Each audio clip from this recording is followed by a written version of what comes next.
ஆயிரம் கண் உடையவளே ஓம் சீவன பத்ரகாளி நீலமலை சாரலிலே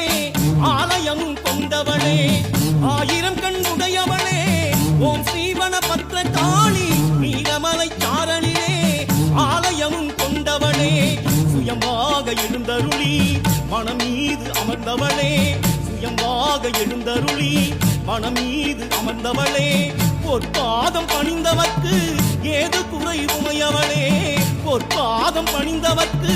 ஏது குறை உமையவளே தாயே பத்ரகாளி தாயே மகமாயி